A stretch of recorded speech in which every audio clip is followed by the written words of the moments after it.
దేవునికి స్తోత్రం. మన రక్షకుడైన యేసుక్రీస్తు పరిశుద్ధ నామములో మా హృదయపూర్వకమైన ఎల్రోయి వందనములు. మీరు చేయు పనిలోను ప్రయత్నములోను దేవుడి దినమంతా తోడుగా ఉండి కాచి కాపాడి ఆశీర్వదించునుగాక.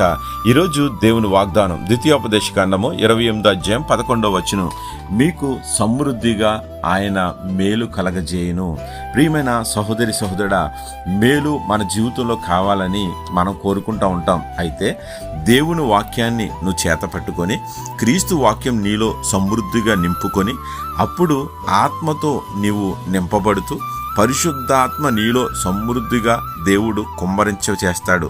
కుమ్మరించినప్పుడు నీవు మేలు కలగాలి అని అనేక మందికి ఆశపడితే నీకు ఎన్ని కీడు వస్తున్నా ఆ కీడుని మేలు చేత జయిస్తూ ఉంటే, వారి చేత మెప్పు పొందుతూ ఉంటే, మీకు మేలైనది అన్నిటిని కూడా సమకూర్చడానికి నువ్వు ప్రార్థన చేస్తూ ఉంటే, మీరు మేలైనది చేయాలి అని దేవుడు చెప్పిన ప్రకారం మనం మేలు చేయటందు విసుగుకోకుండా నువ్వు నివసిస్తూ ఉంటే, ఏదైతే దేవుని సన్నిధి ఉందో దానిలో మేలు చేయటానికి నువ్వు ముందుకు వస్తుంటే, వినువారికి ప్రతి ఒక్కరికి క్షేమాభివృద్ధి కలగజేయటానికి మేలు కలగజేస్తూ ఉంటే, దేవుడు అంటా ఉన్నాడు, ఇదిగో మేలు చేయువాడు దేవుని సంబంధి. కాబట్టి నీకు ధనములోన, లేకుంటే ఆర్థిక సమస్యల్లోనా, లేక కుటుంబాల్లోనా, ఉద్యోగాల్లోనా, పంటల్లోనా, పాడి పంటల్లోనా, ఏ దేనిలైనా సరే ఆయన సమృద్ధి కలగజేయాలి అంటే ఎదుటి వాళ్ళకి నువ్వు మేలు చేస్తూ ఉండాలి.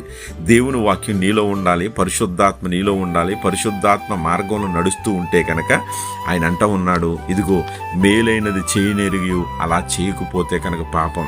మేలు చేసిన వారికి దేవుడు అధికమైన మేలులు జరిగిస్తాడు. కాబట్టి ఆయన అంటాడు, ఇదిగో మేలు కలుగుటకై సమస్తాన్ని నీకు సమకూడి జరిగిస్తూ ఉన్నాడు. ఇబ్బంది, ఇరుక, శోధన, అనారోగ్యమ, ఆ సమయంలో నీవు దేవుని మందిరమునికి వెళ్ళి ప్రార్థించుకుంటే సమృద్ధిని దయచేసి అనేక మందికి మేలు చేసే వ్యక్తిగా ఉంచుతాడు, మేలులతో నింపుతాడు. అట్టి కృప దేవుడు దయచేయను గాక.